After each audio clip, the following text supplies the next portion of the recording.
All right.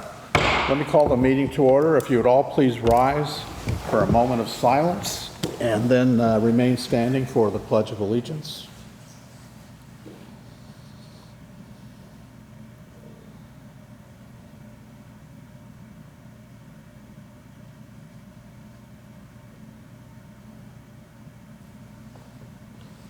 Thank you. And join us in the pledge. I pledge allegiance to the flag of the United States of America and to the republic for which it stands, one nation, under God, indivisible, with liberty and justice for all. Thank you. All right, so the first item of business is approval of minutes. I guess we have two sets of minutes. Do we have a motion to approve? Motion to approve. Okay, good. And I'll second that.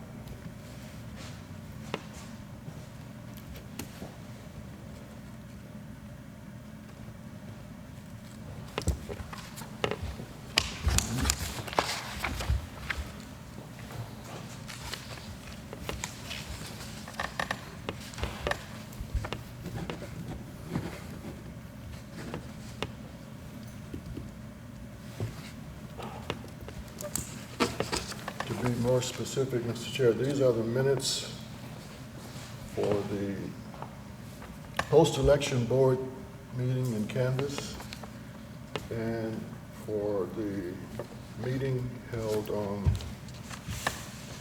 May 26th, Okay, board meeting. thank you.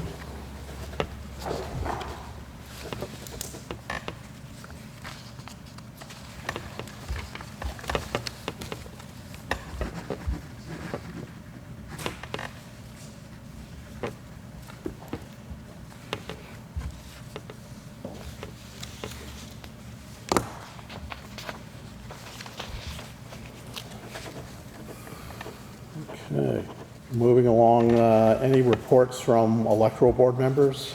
Any comments, anything? Skip to recognition special. Yeah, I don't We don't see any. see any. We barely have any visitors today. They're all special, but Right. Thank you all for coming. Okay, general registrar's report. Okay, so I'm going to start off with talking about the primary election and the recount. Overall, we had a very smooth election day. Not a lot of issues. We had a lot of good feedback from voters and from the officers on how the day went. We did have one issue, which was a delay in the election night reporting. I think that was kind of a combination of factors. The state had a new results reporting system that was in use for the first time. So we had to adjust to that. I think my absence in return probably played a factor in that as well, because I had a short time span to sort of familiarize myself with that, and that is really my primary responsibility. So I think the quick implementation of that and me having to get up to speed on it, we did do testing on it. We didn't have any issues in the testing process, but then our vendor had made a mistake when they had updated the file. So when we went to upload it, we were having some issues on election night. We did manual adjustments to all the Republican results that were in there. And then by the time we got to uploading the Democratic results, we had resolved what the issue was. So I don't think it's going to be something that we'll have an issue with in the future, because we had it kind of figured out before that election night was over, but I think it was just adjusting to that new system. So my apologies for any delay on that. I think we did get all the results in. It was, somewhere a little after 10 o'clock, we had everything up to date outside of one or two precincts that were either late reporting or had reported incomplete results, but that's not uncommon in any given election with more than 100 precincts. I think we made some improvements to some of our processes as well. The ballot issue that we had in February, our new LNA process that we used, I think eliminated any opportunity for that So that went against what our vendor recommends for the LNA process. But I think it's better because it allows us to not only test the machines, and what we did was we used real ballots for that process. But then we're able to determine if there's any kind of printing issues or errors that happen. We would be able to flag that well in advance of the election and have time to make that correction. So I think that was positive. Staff seemed to like it as well. It actually makes the process go a little bit faster. And there have been some questions about the multiple V drives that go to the machines. Now we only have to use one drive, so no issues there. The new absentee envelopes, we made a modification with our vendor to the type of envelope that we use. So it was just a single fold. It's definitely easier for the voters to use. We had the most consistently error-free envelopes of any election that we've had, with our other envelopes with this vendor or prior to using this vendor. So they were a real good success in terms of the integrity of the process and making sure the teams could not see the ballot prior to their review, the central absentee precinct teams. As well as just, having fewer cures and issues to solve because voters were doing a better job when they were returning them. So those were both, strong areas of improvement. We then held a recount after there was a petition by Maria Martin in that case, which was only 2 votes apart after Election Day, and after the certification of the election by the board. Between our county and Stafford County, the total result was a 2 difference favoring Nikki Baldwin. This is in the 29th District Senate race. We used the high-speed scanners to scan all 43 precincts, all the early voting and mail results as well, and those all matched down to the single number. We even, the judge ordered a hand count of 1 precinct. There was some concern from one of the observers about something they thought they saw in one of the precincts.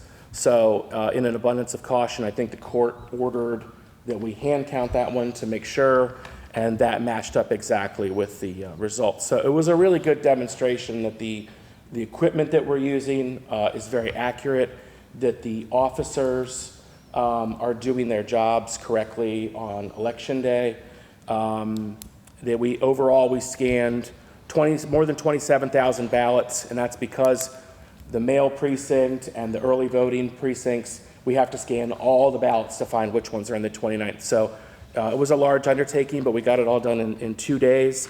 Having the high-speed scanner was a huge help to that process, not only in the speed with which we were able to accomplish it, but in terms of the transparency. When there were ballots in question, the observers that were there could see them, just 2 feet away on a computer screen, so they could see exactly what the officers were adjudicating should there have been any issues or questions about that. So that was a great process, and ultimately the court certified the results exactly the same as the board did.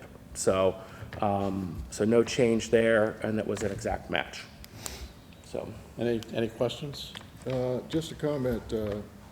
This recount was overseen by a 3-judge panel of the circuit court. All 3 judges were there during the entire recount. They stayed. Judge Irving herself, who was the judge in charge, was in the recount room, and she oversaw everything. She said she thought it would be easier for her to be there and handle everything that might come up on the spot. And so it was a very smooth process. The judges were totally in control. I don't think we had any major issues that had to go to the judges. They just walked in a couple of times, looked around, and said they were satisfied with what they saw. They looked at the screen. They consulted with Eric several times about little matters that came up. But all in all, it was, the first day I think was from 9 until 6. The next day was from 9 until almost 10 o'clock at night. It was unusual for me to see the judges standing around that long, but all of this to certify a 2-vote margin. Yeah. It came down to confirmation of a 2-vote margin. So all in all, it was a good recount. Yeah. And I'd like to compliment the staff because I didn't hear any complaining or bitching from anybody, even though they had to work long hours. They had to eat box lunches inside the circuit court cafeteria, sandwiches from Panera's. They were okay, but 2 days in a row. So I have to compliment the GR on how he had it all set up because everything ran smoothly. It was like one of those watches that takes a lick and keeps on ticking. People were just taking their ballots to be counted, recounted, analyzed. They separated the votes. Did we separate the Democrats from the Republicans? Well, the scanner does that process for us. So the equipment functioned properly. Yeah. It was a difference between a matte black finish and a charcoal black finish that caused a little controversy, but it was a nebulous, de minimis complaint by one of the attorneys. I think he was looking for an issue, but the judge even granted him a special hearing, an interlocutory appeal, which she resolved on the spot. So there are no pending legal issues. Everything was wrapped up nice and tight. Yeah. Yeah, I just wanted to add thanks to the staff that were there. Natalia and John and Colleen and Araya and Rick were all part of that recount, all busy all day, and so they all did an excellent job. And we also had 6 election officers that were all participating in that process as well, all Republican officers since it was a Republican primary, and they did a fantastic job in completing that recount. And yes, worked tirelessly, especially on the second day, right through dinner to get it finished up so that we could wrap that up, which was great. They were from Stafford, weren't they? Oh, the Stafford County was there as well. Yeah, but they had a very small number of ballots by comparison. So. Yeah, I want to thank the sheriff's office and the clerk of the court also, because they did all the logistical issues for securing the ballots, securing equipment, all those kind of things. And I understand the sheriff himself stayed in, until late on Friday, so they were also very helpful. So the election night reporting, is there a new program both for us, the locality, and also the state? Do we have a new program, or it was just a new state? No, it was the state program. The state had a new reporting process. It's a new program that it used to be that we did it through Veris. Now they have a new program that we do it.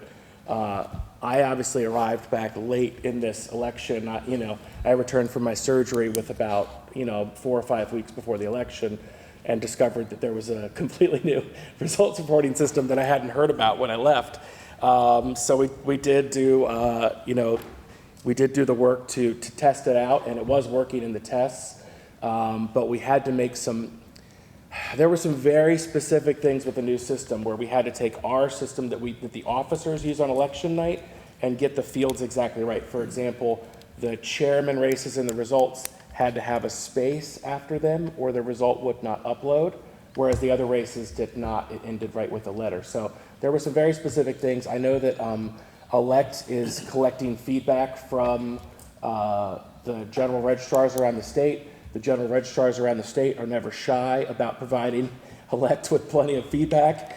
So I'm sure they're making some changes to that process, especially because during the manual entry portion of it, there are a lot of pop-up windows and things that are not necessary that made it much slower to put in the results than it would have been in the past. So it's just a combination of things that we need to make a few adjustments internally. The state needs to adjust the software a little bit. But like I said, I think before we reached the end of that, once we got to we worked on the Republican part first, fixed any issues with that with the upload, and then we went to the Democrats, and by the time we got to the Democrats, we had resolved what the issues were and were able to upload without any issues. So, Right.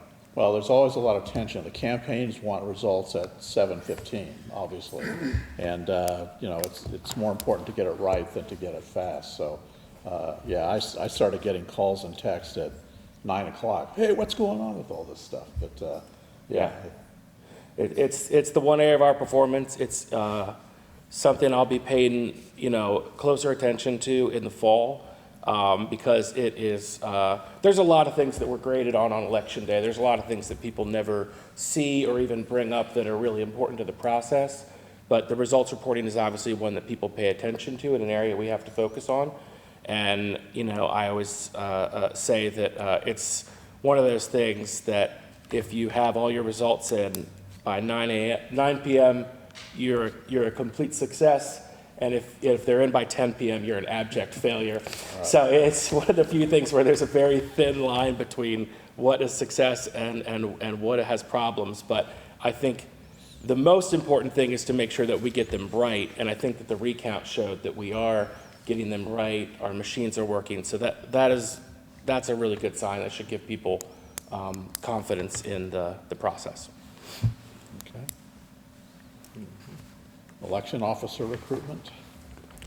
Okay, so in terms of election officer recruitment, we recruited a lot more officers last year. We made big strides in terms of bringing the partisan balance of our officers to being equal. We still have work to do in that area. You don't just, if you need, 1,000 people for an election, you need a pool that's got 2,000 or 3,000 people in it, because people's plans change, they move, they decide they don't want to do it anymore. So we need to continue to do that. So we do have from the primary, thankfully this was a very heavy turnout primary compared to most, with both parties involved.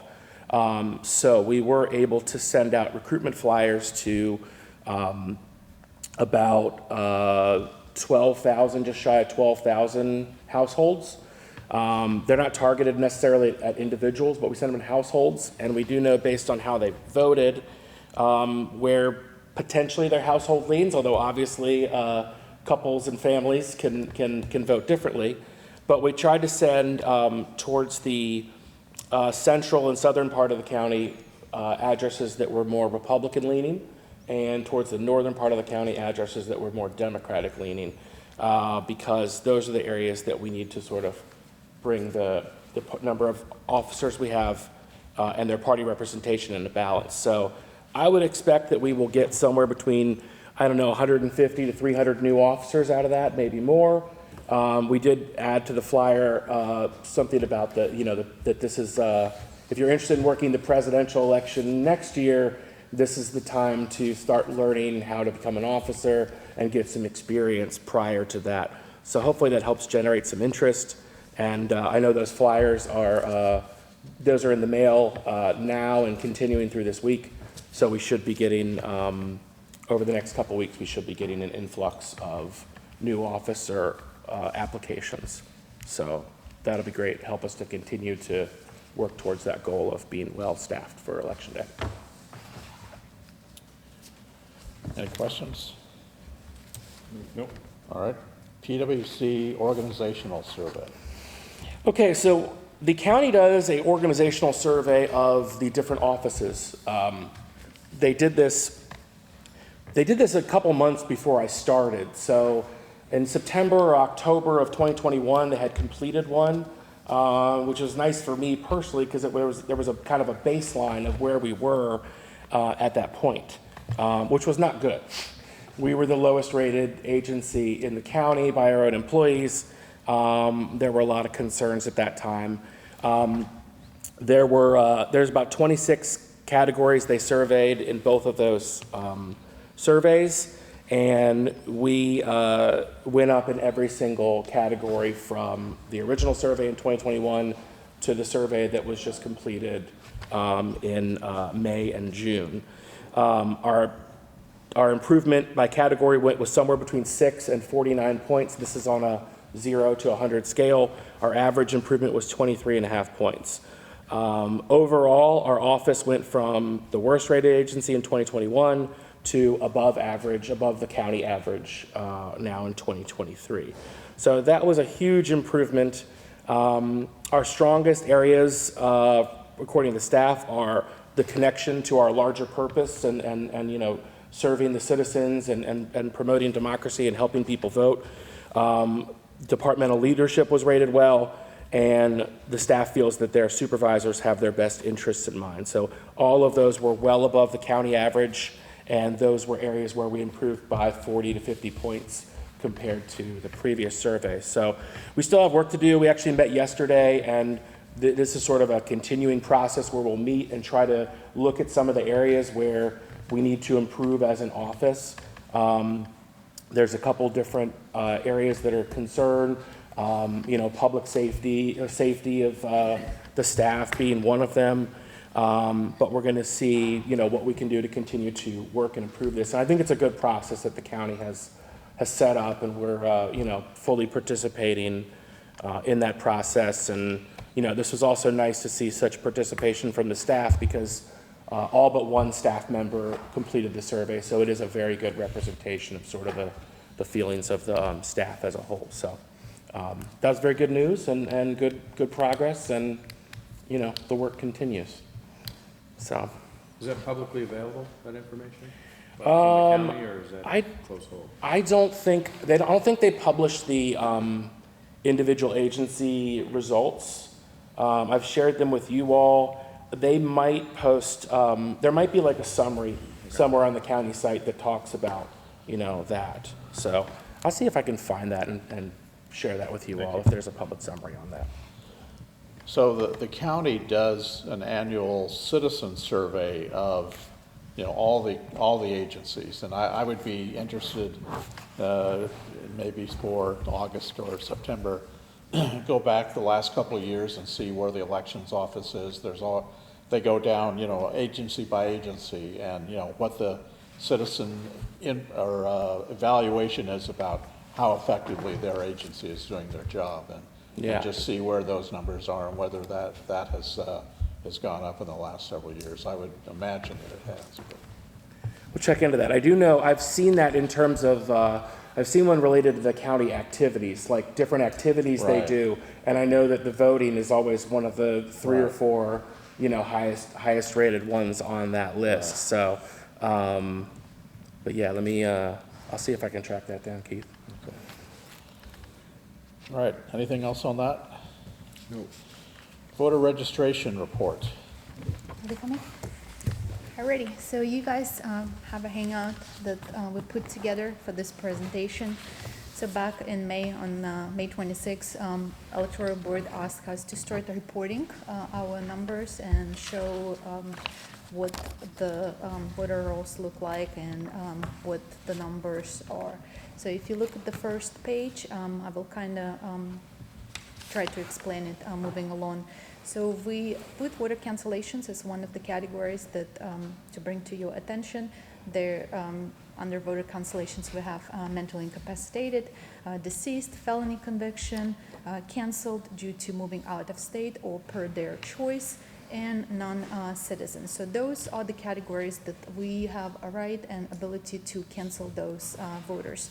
Several of those categories, such as mentally incapacitated, deceased, felony convictions, and non-citizen, that is a state-run program. So there is nothing we can do to cancel those people. It's mostly done by state. And you will see on the page 2, there is a list maintenance that state provides to us monthly, and they provide it in the beginning of the month, showing when approximately it's going to take place.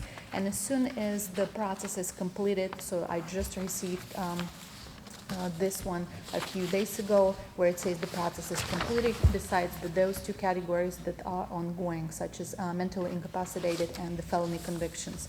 which those are being reported to us or input in our state system when it arrives. So again, we kind of split it by a month for you. So in the previous report, we showed you numbers from 2022 and also showed you numbers that we had for 2023, which was not a full year, of course. We haven't finished 2023. Now we're going to start presenting you these numbers by month so you can see what changes are taking place and how many people are being canceled due to different categories. So that is regarding the voter cancellations. Moving along, there's another category that we will be reporting to you on. It's a confirmation NCOA mailing that, again, it is done by elect. So there are two notices that are being mailed by elect. It's national change of address and out-of-state notices. So it is a new program for our state that now we're doing it twice a year, and I will explain that in just a little bit. Again, this is what you see right there. There are numbers for February. That was a huge mailing that took place in February, and you see the totals of how many confirmation mailing and COA mailings have been done. We still once in a while receive responses, and this is just shows you that it does take time for citizens to respond to those requests, because it might be not something on their priority list. And the very last category is the registration statistics. So we felt like we wanted to share those numbers with you, just showing how many different registration statistics or transactions are taking place at voter registration part of Office of Elections. And under NVRA transactions, we mean new registrants, people who update their either name or address.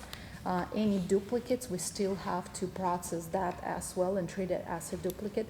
Any corrections that can maybe needed to be done, denial registrations, or actually denial transactions due to incomplete registration or something that we cannot process due to the code.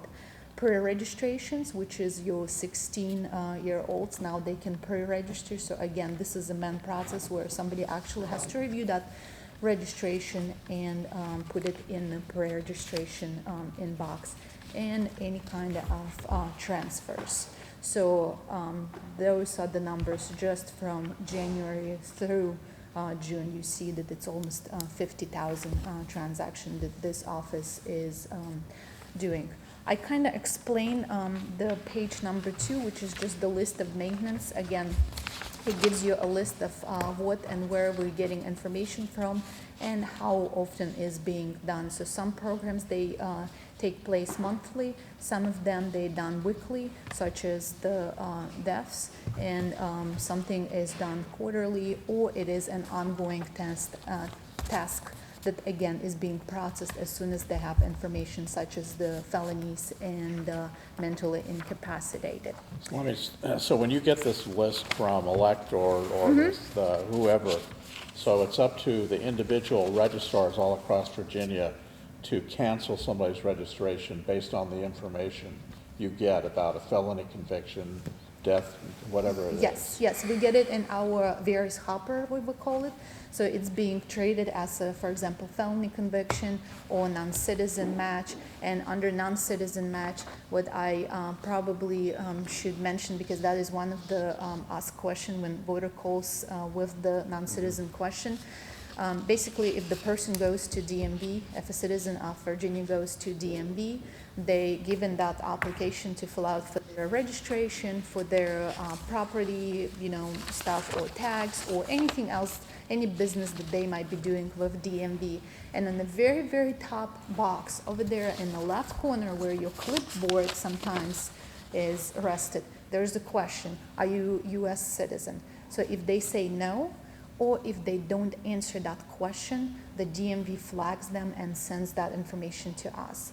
So our office receives that information, and by code of Virginia, we have to notify that voter that there is a possible non-citizen match. We send a notice of intent of cancel and the voter has 14 days to respond. So if we have not received the response from that particular individual, we have to cancel them. Again, that's the code.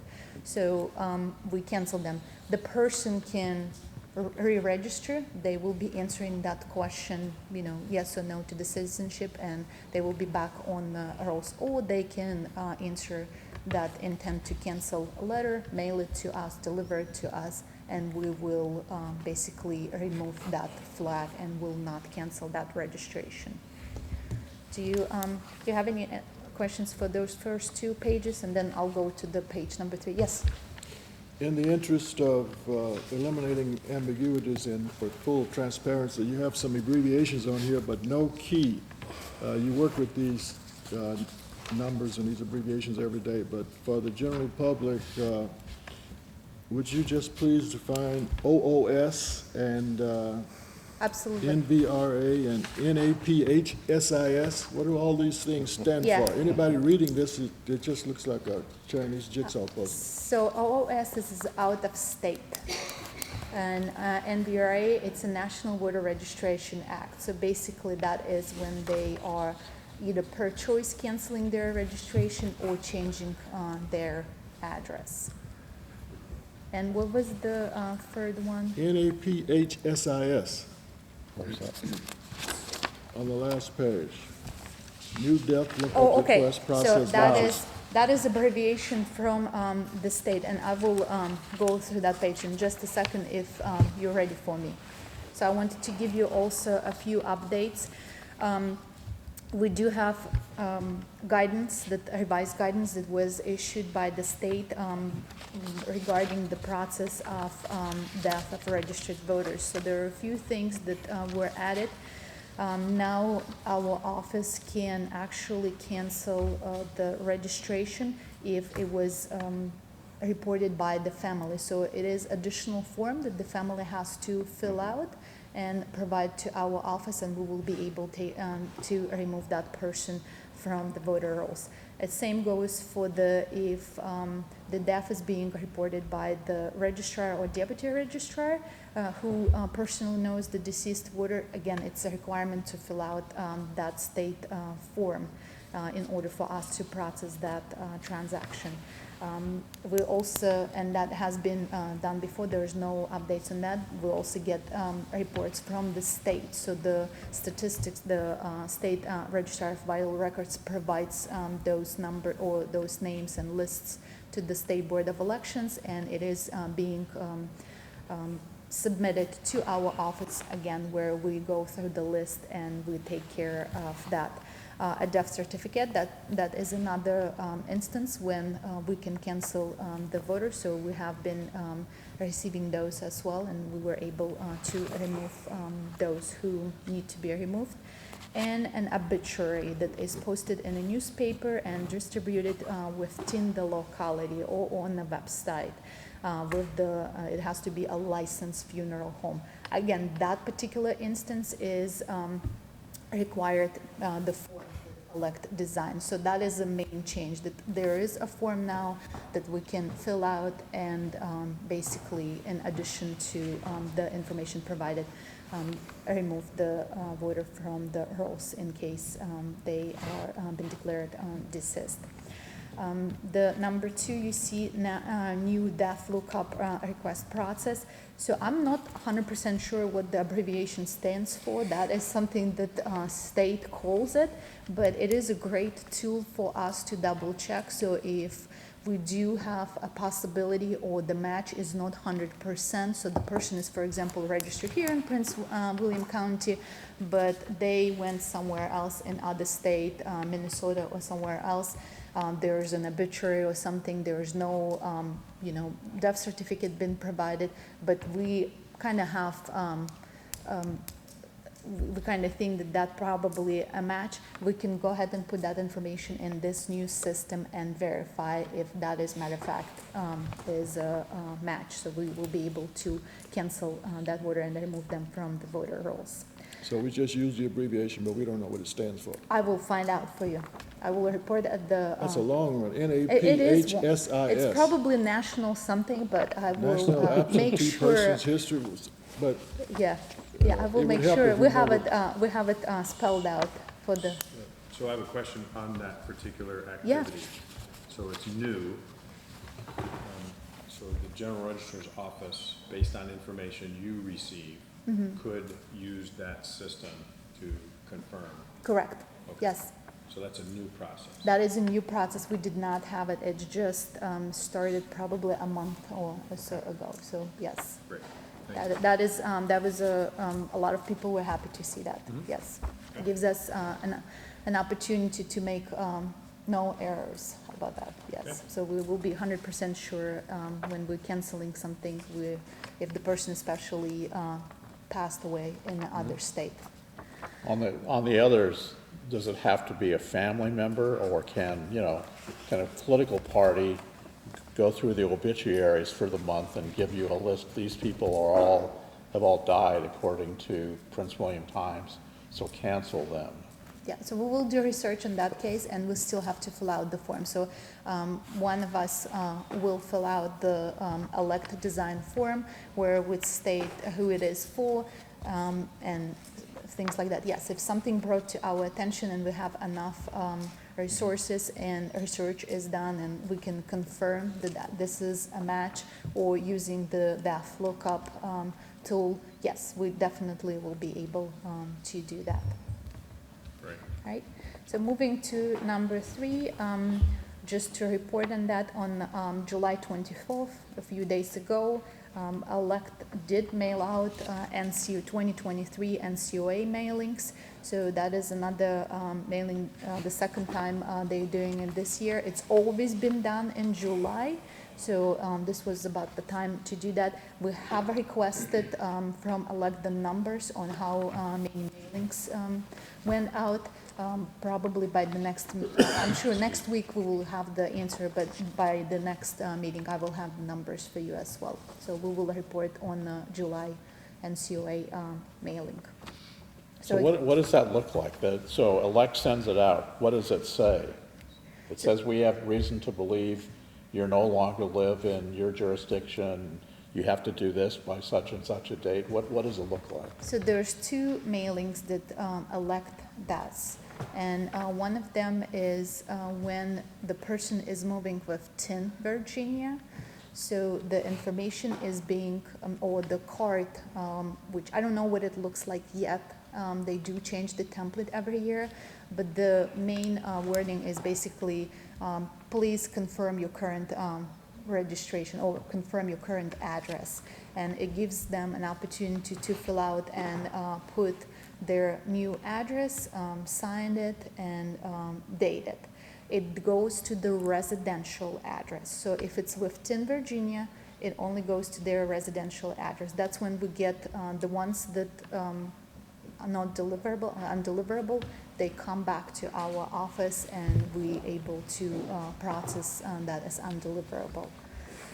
The second mailing, which is out of state mailing, has 2 steps. So one of the letters is going to the out-of-state address, stating that we have information that you may no longer reside in the state of Virginia. By completing this, you authorize us to cancel your voter registration in Virginia. Again, to remind, in order for us to cancel a registration, we do have to collect from the voter some pieces of information, their personal information, such as their name, and the most important is their signature. So they do have to sign that form and mail it back to us, and in that case, we can remove them from the voter list in Virginia. And the second step that they do, they still mail the card to their residency address in Virginia. Again, per code, everything has to go to the residency address. So this is just something that we are required when we register people, and the state is required when there's a mailing going out. So we do see a lot of those parts coming back to our office with the forwarding address out of state, and usually that means that already one of the mailing went out to the out of state.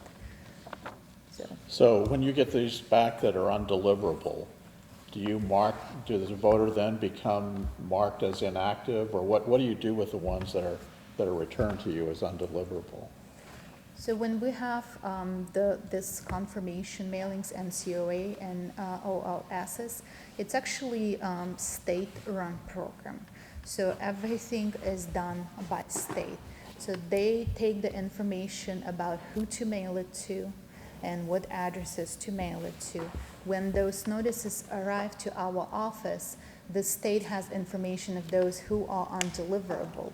So we don't need to do any additional steps besides I'm getting ready to take you to step number 4, which we talked about within our office and came up with what we think an amazing, a great idea that we're going to start doing and recording and reporting to you.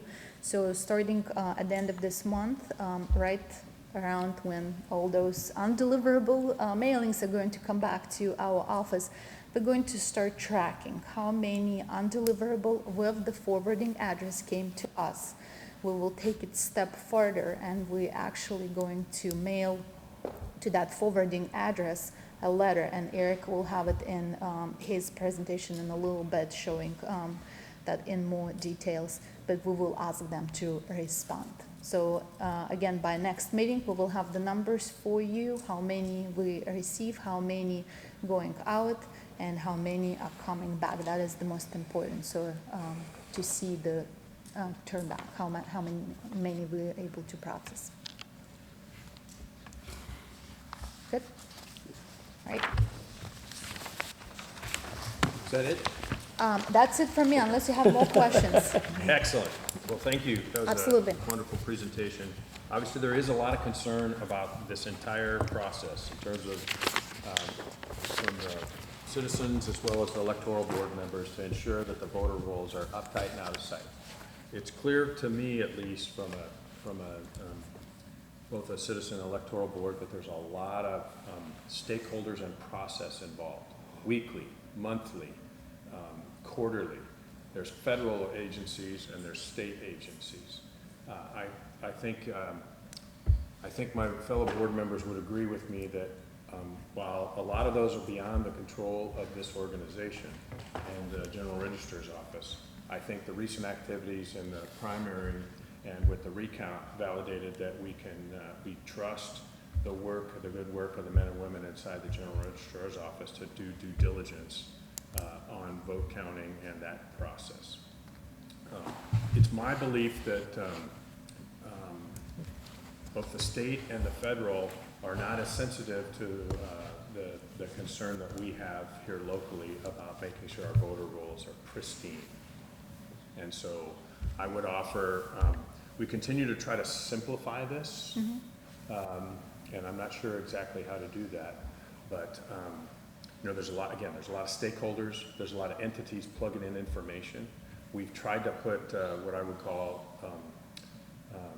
a Band-Aid on a sucking chest wound, especially when it comes to this NCOA and OOS, the state-run biannual mailing process. Clearly in the 21st century, that is not sophisticated enough to meet the needs of our citizens and the expectations of at least of this board member. The 21st century technology, we can validate if a person is indeed who they are, if they've moved or not. And so, again, there's some outside stakeholders. So I'd like to work with your team to figure out how to do that, to come up with a process where we identify there's holes in the system. Okay. So, for example, how many voters do we have in the county of Prince William? 300 with, More than 350,000 yeah, roughly? 350, yeah, Okay, that's roughly. 350,000. So that number right there in terms of, 9 to 10,000 voters a year coming on and off the rolls, or a month in the NVRA category, for example, that this office is having to confirm that activity, correct? So this is not 910 coming off the rolls, this is just the confirmation mailing. So again, the process, and our office is working on actually putting together something where we will be able to explain what it is that taking in place in order for a voter to be removed from the rolls, Right, especially right. regarding this. I'm not NC. questioning, clearly, Yeah. I'm not questioning the ability of this office. No, and- just wanted to say but that this there's is a not lot- removed, this yeah. is just to send letters. Yes, but But- there's a lot, my point is, yeah. there's a lot of activity to validate those 300 to 400,000 voters. And so how does this office, again, identify where there are shortfalls to the state? And in the case of perhaps with the, the deceased piece with the U.S. district courts, et cetera, that are federally controlled, how do we acknowledge that, hey, we're a little squishy on that number? We're not confident, especially, when events occur quarterly or semi-annual. How do we guarantee that we're confident that those 400,000 voters are who they say they are and live where they are and actually registered voters? There's a constant moving target. So, I'm not sure how we come up with a solution, but I think there's a better way that we can provide feedback to the state and feedback to the feds and say, hey, look, there's a better way to do this. We don't control the legislative authority, but we should identify processes like we're trying to do. Yeah. And say, hey, look, just for the record, I think we're doing due diligence here. We had an election certified by the judges within 2 votes. So, attention to detail is important to us. Sure. But we've been issued a tool chest that's incomplete. These are a lot of tools in here, and there's a lot of details, and I appreciate you walking us all through that. But I think there's a simpler way to guarantee to show the citizens, hey, we're doing the best we can, but there's probably a couple thousand votes out there every month that we're not sure who those folks are. We're trying to confirm. I think that there's, so just a couple notes about that. Yeah, I agree with you. I think, just as an example of when we're working with the state on stuff, around the time I started, we allowed citizens to produce obituaries, and we canceled voters based on that information. The state then took away that tool. Our jurisdiction and several others, emailed the state about, well, you need to have, you can't just take it away. You need some kind of process here. So it took them a little while, but they did bring back a process and a new form that the citizens have to, fill out in that instance and can submit. So Keith, you asked that earlier. So obviously, when you said, well, can family and friends do this, or can, the GR do it? Well, the answer is both. There's processes that allow for both to happen, and I think that that our staff is very diligent in completing all the tasks that they have to. All of that is reviewable. We've had, people observing that process, and I haven't had reported to me any issues with, how we do the process in our office and the work of our staff on making sure they're executing what they're supposed to do. I do think that in addition to what you're talking about in terms of making sure the process is airtight, there are gaps in the law at the federal and the state level that make it challenging, and I think those are intentional. I think there is a balance in the lawmakers here of not wanting to unintentionally cancel someone's legitimate voting registration and wanting to make sure the voter rolls are as close as possible. Obviously, at the end of that spectrum would be a federal identification that travels with you where you go. We don't have that system in our country.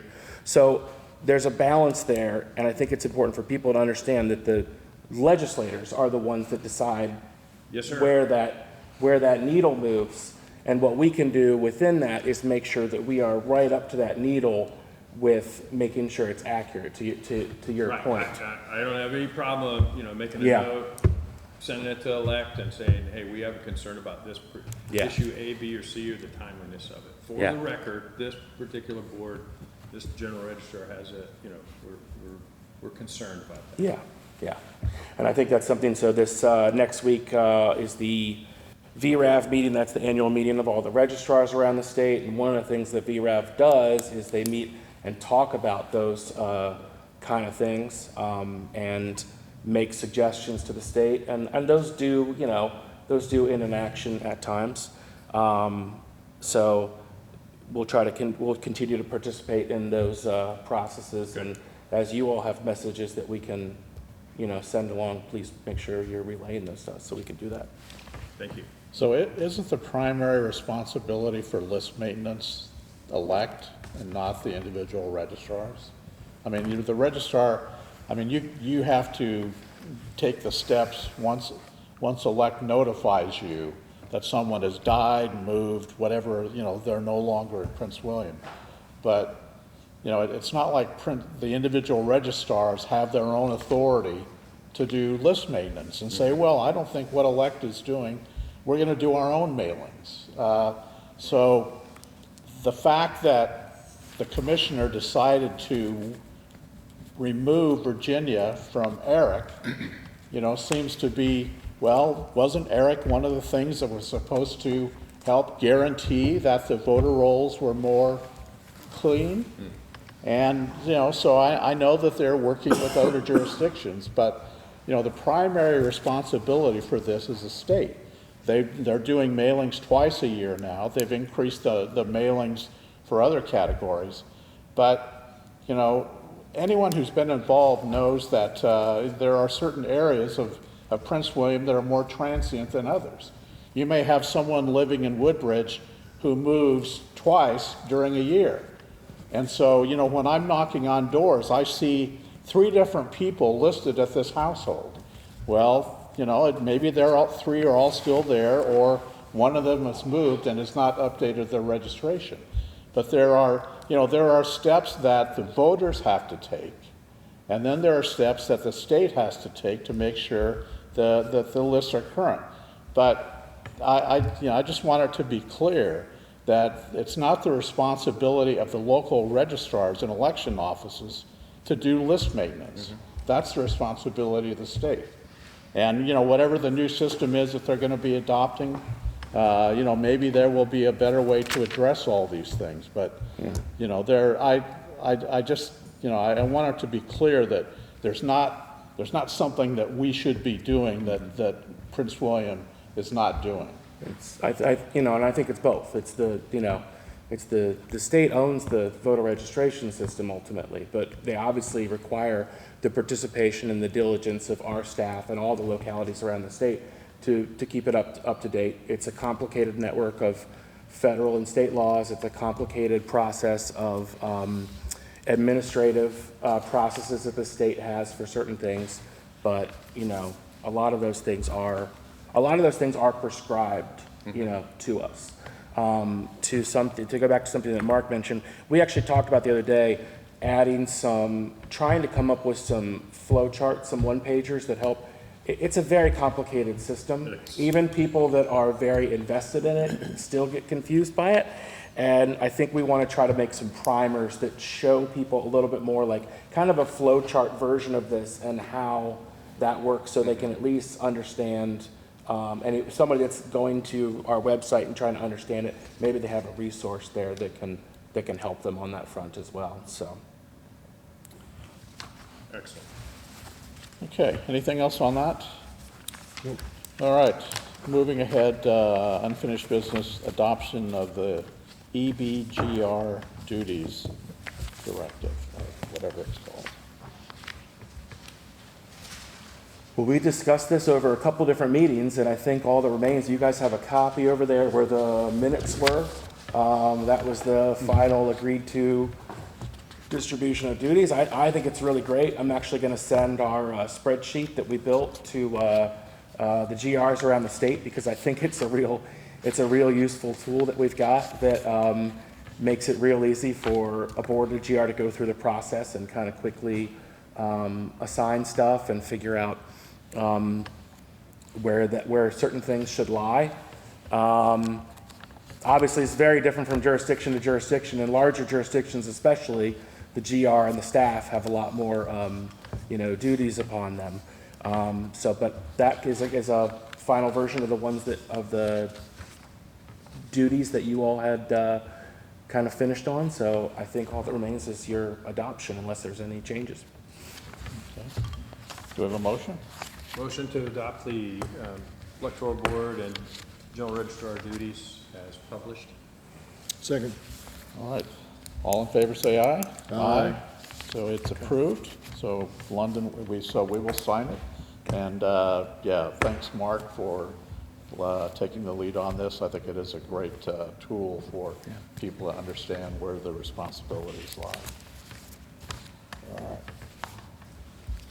And while they're signing, just a reminder that all of the materials that we have at the meetings, we provide public copies for, view in the lobby there, but we do all the supplemental materials from the meeting we have started adding to the website. So if you go to a particular meeting on the website and you want to see what the documents were that were signed or what needed to be, you want to examine kind of things that we talked about or look at the reports that were given, copies of all that is put on the website as well for the public to review. Okay. All right. Return mail response letter. I think this is just a continuation of the conversation we were just having. So this was something brought to our attention by the Election Integrity Working Group that a few other counties near us are doing. As Natalia noted, the NCOA and other processes are state-run processes, but when we do get back returned mail that provides a forwarding address for us, there's nothing that precludes us from sending an update form to those voters. Now, there is a process that involves, those voters becoming inactive, and then after a couple federal elections, they're canceled. That's a long road. This would have to be voluntary by the voter, but it does provide basically a shortcut to if the voter has truly moved to Florida or Ohio or Montana, they can just return this form to us and say, check one of the boxes that says, I no longer live in Virginia. My signature authorizes removal of my name from the Prince William County voter registration records. They sign it, and then we would cancel their voter registration. It also, if for some reason they are not someone that should be canceled, if they are military or overseas voter, if they have not moved and their address was incorrect and the post office got it wrong, or if they moved out of Prince William County but they do live in Virginia, in a different county, this would give us some details on that and allow them to clarify. We can't guarantee that everybody will send this back, obviously, and we're going to track it to see, how successful it is in terms of how many of these we send out and how many responses we get. But I think it's a perfectly good tool to facilitate the, improvement of the voter rolls, and we have the form ready to go and are ready to launch this next week. And we just wanted to see if the board had any feedback about it. I know we've kind of emailed back and forth about this a little bit, and I think everybody's on board, and this is one of my areas of responsibility, the list maintenance component. So I don't think it requires a motion, but I didn't know if you all had any feedback or changes that we should make to get it rolling. And the timing is good too, because with the NCOA mailing going out right now, this would be responsive to, some of those that are coming back. So this will go to all the undeliverables that are returned here from the most recent mailing that Elect did. It's going to be any return mail that we get that has a return address. Forwarding. Yeah. Forwarding Yeah, address. forwarding address, sorry, I should say that. On the envelope. Okay. Any questions on that? All right. Public comments. Do we have anyone that signed up for public comment? You want to note on the election officers that we're tabling that till the next meeting? Okay. Yes. I don't have anybody, but I guess I'll leave it over here if somebody didn't have a chance to sign. Okay. Is there anyone that wants to make public comment? Please identify yourself, and you have 3 minutes. My name is Charlie Carroll, and glad to see you back, Eric. Thanks. Hello, everybody. I kind of walked in while you were already talking about doing the audit in the last election and how well that went. I had a question, and I don't know whether you were talking about a risk limiting audit or a batch comparison audit. Which one were you talking about? We talked about the recount today. Yes. Yeah. Which type of audit was it? Huh? It was not an audit, it was a recount. Oh, which just is a different. recount, Yes. okay. All right, I got a question about the November election coming up. Will you be performing any type of audit of the results? And we were wondering if you were going to be doing a batch comparison audit. Loudoun County just did one of those. And I think the state just approved that as one of the methods that could be used. So, any thoughts on that at the moment? Well, again, so I feel like we reiterate this, but public comment time is not a question and answer time. If you would like to say, hey, I think you should, that's a perfectly acceptable comment. But, Okay. and if you guys have follow-ups and things like that, you can feel free to email me. I am trying to catch up on that right now. Okay. Just get that on the record.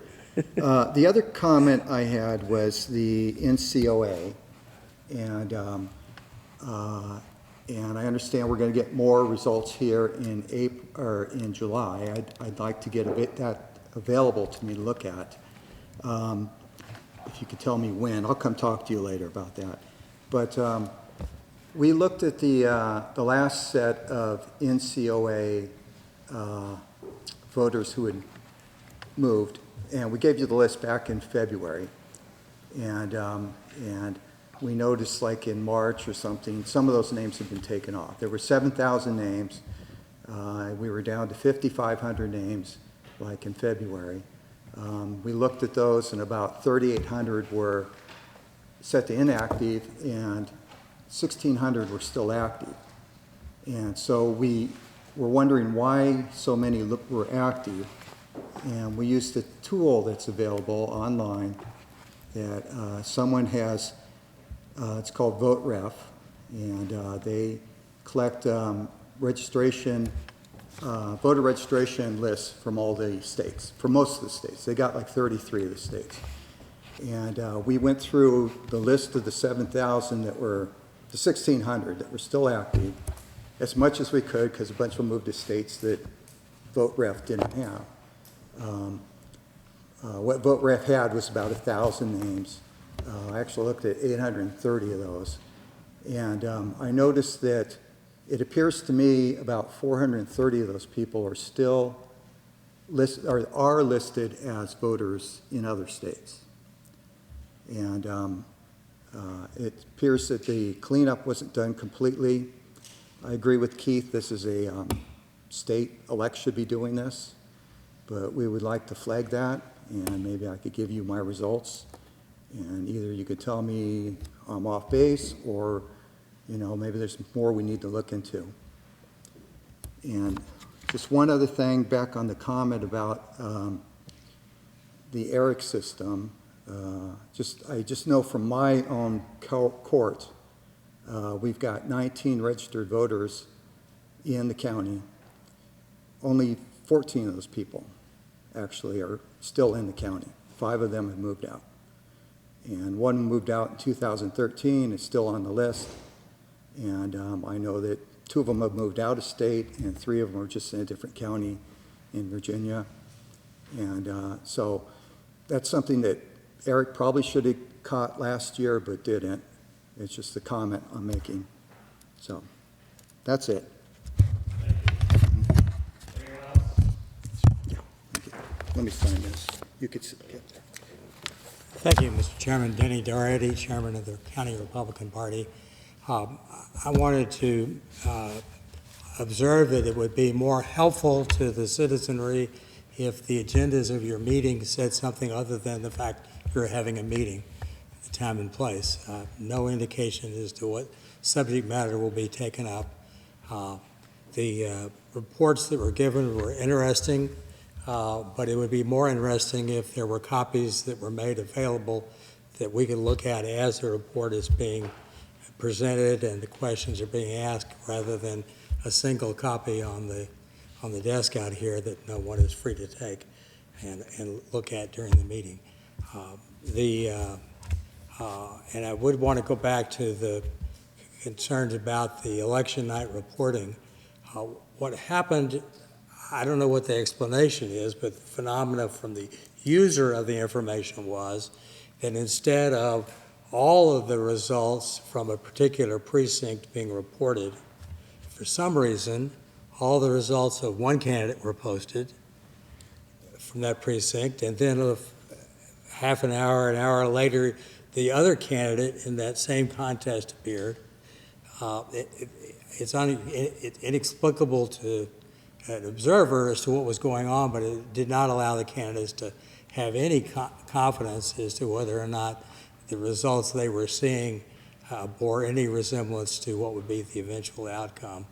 And it was really served no purpose at all for Janine Lawson to know how many votes she had without knowing how many votes Mr. Nair had, and the same precinct at the same time. And I appreciate the efforts that you're making. I don't quite understand why we write people somewhere else out of state to inquire as to whether or not they should remain on our registration rolls. It seems to me that that's an inquiry that ought to be made at their supposed Prince William County address, so we can ascertain whether, if the mailman can't find them, why is it that they continue to be on the rolls and for perhaps others to utilize their votes. Thank you for your time. Thank you. Anyone else? So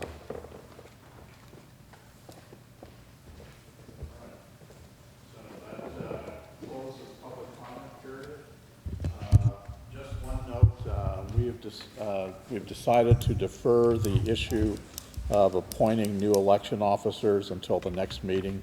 There was some confusion about which, that we want to make sure that the list that the two-party chairs have approved is correct. And so rather than doing something now and have to redo it, we're just going to defer that until the next meeting. It'll still give them plenty of time to be trained and work in the fall. Okay, so I guess we're ready for closed session. Chair, I move that the election board go into closed section pursuant to Virginia State Code sections 2.2-3711, A1, employee performance, and A7, discuss possible pending litigation. A second? All right, all in favor say aye. Aye. So we will go into closed session. Thank you all very much for coming.